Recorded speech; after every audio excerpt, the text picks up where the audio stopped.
Peppers are on parade for this segment of KYF2, so we're headed over into Barron County to visit with grower Diane Button with Button's Wharf Farm.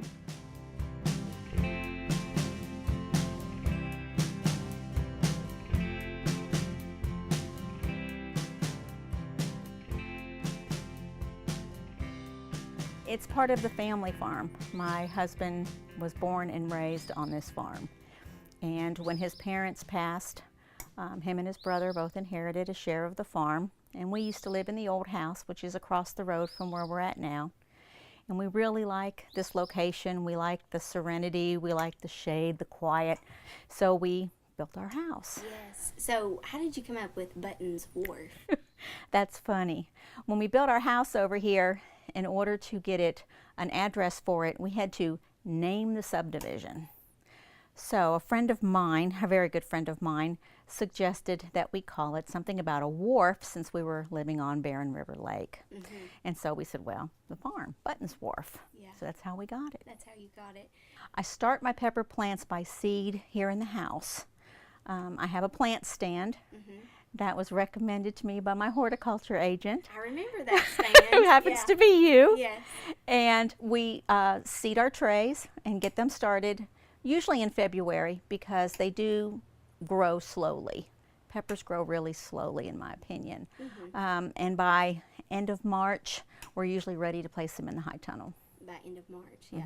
And so there is a lot of care, you know, starting it from seeds. And I know with peppers, there's, you know, some sweet and a little bit of hot, depending on what kind you like. So I know you probably don't want to tell us all your variety secrets, but you grow a little bit of everything as far as varieties go with peppers. We do, we do. We have anything from very hot jalapeno style peppers.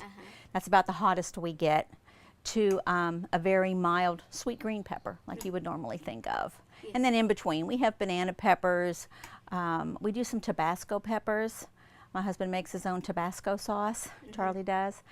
We also have some pepperoncinis. We've been doing some of those. We just started those a couple of years ago. Oh, those are interesting. Are those the smaller ones? Those are the ones like you're used to seeing with pizza. Yes. You know, they're kind of wrinkly like and they get pickled. My brother-in-law likes to pickle those. Yes. So I know you mentioned different types there. Now you have a cowboy candy recipe. I have a cowboy candy recipe. It's a candied jalapeno pepper. And if you like hot, it's right up your alley. If you don't like it quite so hot, I usually seed them to kind of modify them a little bit. And then I also have some mild jalapeno peppers that I'll candy and make into cowboy candy. And you actually make it and process it here on the farm, right? We do a lot of value-added products here for the farmers market with not just peppers, but with tomatoes, with cucumbers and jalapenos mixed together. We do a lot of different things. We started with one high tunnel when I retired from teaching, and we liked it a lot. We were successful in it. So we were able to obtain another one 2 years ago. And now we can rotate a little better to try to keep the disease down and the insects down. And we rotate strawberries from one to the other every season. And then the vacant one we use our peppers and tomatoes and things like that with. Yeah. You know, peppers like heat. They like warm soil. They like the warm temperatures. And the high tunnel is the perfect environment for them because it will get 100 degrees in there easily during the course of a sunny day, and I think that's what makes them grow so tall. Yeah, it does. It does. Like you said, they like the full sun, like the heat. Now, where can people find Button's Wharf Farm? Like, where's the best place to find you guys? Facebook page. We have a Facebook page. If you just search on Facebook for Button's Wharf Farm, we should pop right up. Okay, and you also have a booth there at SOKY Marketplace. I sure do. We've been at SOKY Marketplace since it started. So Diane, why do you farm? Well, Kristin, I used to teach school, and I did so for almost 30 years. And that's public work, and now I like being on the farm. I like taking seeds and putting them in the ground, and I love watching them grow. It never ceases to amaze me. When we do our strawberries every year, we start off with these little plants.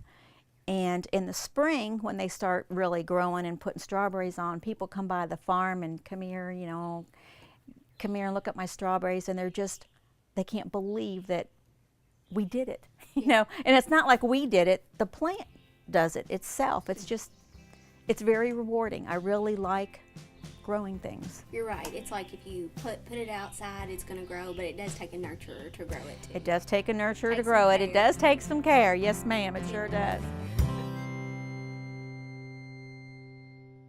Peppers have been a staple in Kentucky gardens, and today we are going to celebrate all of that because not only are they versatile, there are so many varieties of peppers, and that's reason to celebrate. And so in this basket, we just have a few of the peppers that are raised in Kentucky. We have the sweet pepper, and what makes peppers special sometimes is the capsaicin in them, and that's the heat, the amount of heat that are contained in these peppers. Now your jalapeno usually has more than your banana pepper, and then the sweet peppers have 0, and so that's why we call them sweet. But if you need a little spice, you might want to pick one of these. So to get this party started, we have to prepare our jalapenos, and we have purchased 8 large jalapenos, and you want them all about the same size so they cook evenly and so they look pretty on your plate. And so with jalapenos, we talked a little bit about the capsaicin, and so you want to make sure that you wear gloves, especially if you're sensitive. I am. If I touch these with my bare hands and then rub my eyes, I will be weeping all day. So we're going to take our jalapeno peppers and just slice the end off and then give them a little slice right down the center. And then we have this little garbage bowl here that we're going to use to get all the membranes out. And remember, that is where the capsaicin is. And so that's where all the hot stuff lies. So what I've done here is I have a jelly roll pan and I've lined it with aluminum foil. And this will make cleanup so much easier because we're going to add bacon at the end. And when the bacon grease drips, cleanup's going to be so easy because we're just going to roll up the aluminum foil, toss it in the wastebasket, and we're going to be good to go. So it just makes cleanup a little bit easier to have your aluminum foil lined on your jelly roll pan. Your baking rack is going to allow your grease to drip through, and so it's not going to make your jalapeno poppers soggy. So to make the filling for these jalapeno poppers, it's going to be ooey gooey and cheesy once we get it out of the oven. We take 4 ounces of softened cream cheese, and we just want to place that in our bowl. And if it's softened, it's much easier to work with and combine our other ingredients, which are 1 tablespoon of grated Parmesan cheese, and that's really going to add a lot of flavor to this dish. And we're also going to add 1 teaspoon of garlic powder. Garlic is always good with these dishes, and it helps bring out some of the natural flavors of the peppers. And so then we're just going to incorporate that together, get that good and mixed up before we add 3/4 a cup of mozzarella cheese. Now, if you like a little bit more cheesy flavor, you can add Italian cheese, which actually has some provolone and some other cheeses mixed in there with it, but mozzarella works just fine as well. And now we're just going to add the mozzarella cheese. And then just give this a good mix to make sure that you get all that cheesy goodness mixed in there together. And so I have a smaller teaspoon that I think will help get all of this filling into our jalapeno holes. So what we do now is be very careful because we don't have our gloves on, so we just want to take the outside of our jalapeno poppers, take about a teaspoon of this filling, and just go ahead and fill the cavity of our jalapeno poppers. Now, what I did the first time I ever made these was filled these completely to capacity.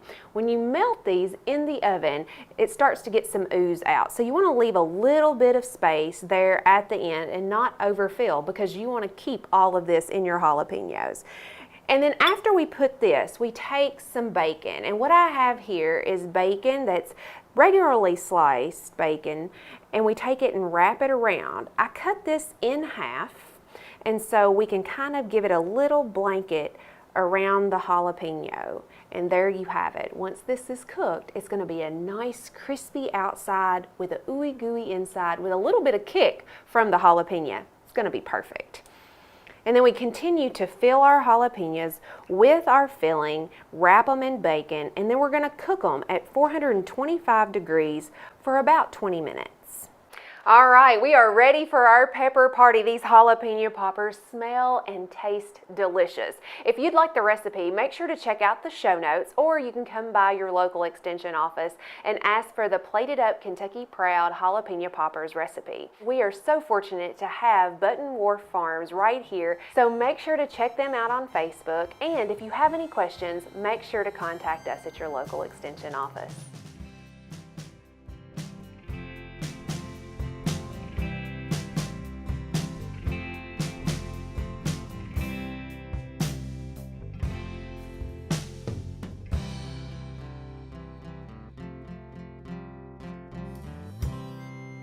What do you think, Brandon? They're are good. I want to dip.